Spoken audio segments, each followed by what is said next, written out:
भारत जब किसी के साथ दोस्ती का हाथ बढ़ाता है तो वह किसी तीसरे देश के विरुद्ध नहीं होता। भारत जब विकास की बात करता है तो किसी साथी देश को मजबूर करने के लिए नहीं होता। यह उद्गार हैं हमारे देश के प्रधानमंत्री माननीय नरेंद्र मोदी जी के, जिन्होंने 26 सितंबर को संयुक्त राष्ट्र महासभा के 75वें अधिवेशन को संबोधित करते हुए कहा। संयुक्त राष्ट्र महासभा पिछले 3-4 दिनों से उसके बारे में ढेर सारी खबरें आ रही हैं समाचार पत्रों में, न्यूज़ चैनल्स में। आइए हम समझने की कोशिश करते हैं इसकी स्थापना क्यों हुई, उसके प्रमुख उद्देश्य क्या थे और किसने की स्थापना। इसकी स्थापना अमेरिकी राष्ट्रपति माननीय रूजवेल्ट जी ने 26 जून 1945 को की और इसका मुख्य उद्देश्य था विश्व को तृतीय विश्व युद्ध से रोकना।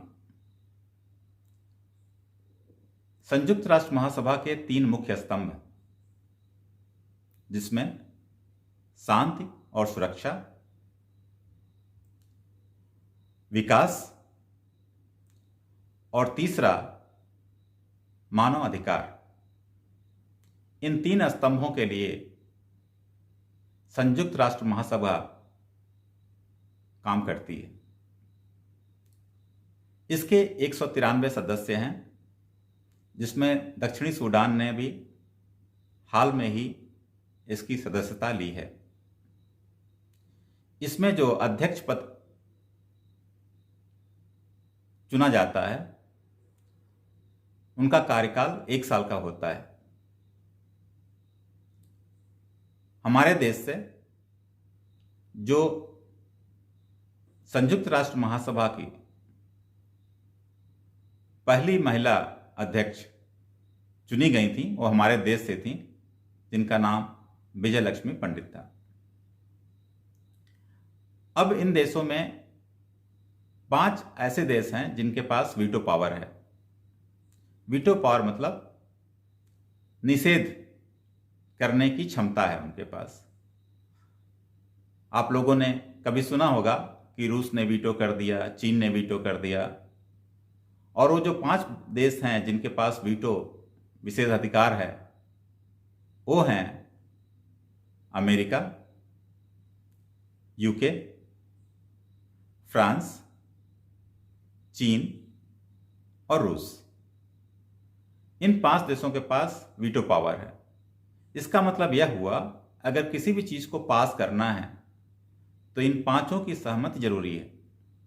अगर किसी भी एक देश ने मना कर दिया, जैसे मान लीजिए कोई भी चीज अगर पास होके जा रही है, अगर 4 देश सहमत हैं और किसी एक देश ने उसमें वीटो का इस्तेमाल कर दिया, इसका मतलब वह प्रक्रिया आगे नहीं बढ़ सकती।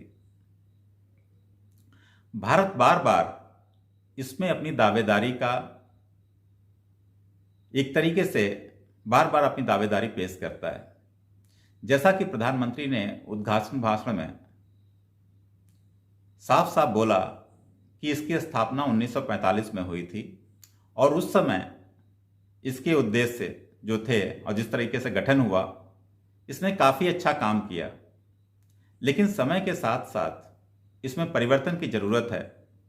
आज जब विश्व में सामाजिक परिस्थितियां और कई तरह के नई चीज़ें बराबर उत्पन्न होती जा रही हैं, विषमताएं उत्पन्न होती जा रही हैं, भौगोलिक परिस्थितियां चेंज हो रही हैं, जलवायु में ढेर सारे परिवर्तन हो रहे हैं, ऐसे समय में हम पुराने स्ट्रक्चर को रख करके नहीं चल सकते। उसमें कुछ ना कुछ आमूल चूल परिवर्तन करना पड़ेगा, जिससे इसको और प्रभावी बनाया जा सके। और उन्होंने साफ साफ इस बात को इंगित किया कि जैसे अभी कोरोना काल था, उसमें संयुक्त राष्ट्र महासभा की भूमिका एक तरीके से बहुत नगण्य थी। तो इस बात को उन्होंने इंगित करते हुए कहा कि आज के समय में इसको ज़्यादा प्रभावी बनाने के लिए हमें इसमें परिवर्तन करना चाहिए और इसको और प्रभावी बनाना चाहिए। और इस संदर्भ में भारत ने अपनी दावेदारी प्रस्तुत की। भारत इसके लिए वीटो पावर के लिए या स्थायी सदस्यता के लिए बहुत प्रबल दावेदार माना जाता है, क्योंकि विश्व की सबसे बड़ी डेमोक्रेसी है और जब भी संयुक्त राष्ट्र भारत से सपोर्ट चाहता है, भारत की मदद चाहता है, भारत वहाँ हर समय उपलब्ध रहता है, चाहे वो पीस कीपिंग फोर्स के रूप में हो, चाहे वो सैनिकों को भेजने के रूप में हो।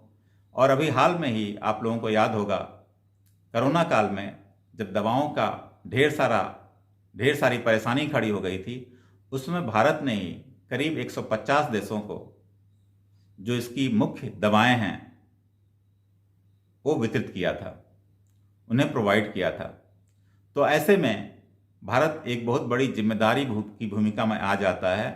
और आपको जान के यह और भी आश्चर्य होगा, जैसे कि कोरोना की वैक्सीन बनाने की बात हो रही है, कई देश बता रहे हैं कि कोरोना की वैक्सीन बन जाएगी अगले 3 महीनों में, 6 महीनों में, 8 महीनों में।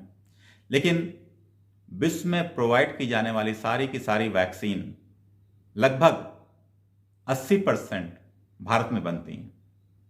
जैसे वैक्सीन किसी देश में विकसित भी कर ली जाए, लेकिन शायद उनके पास इतनी क्षमता नहीं होगी कि पूरे विश्व को सप्लाई कर सकें इतने कम समय में।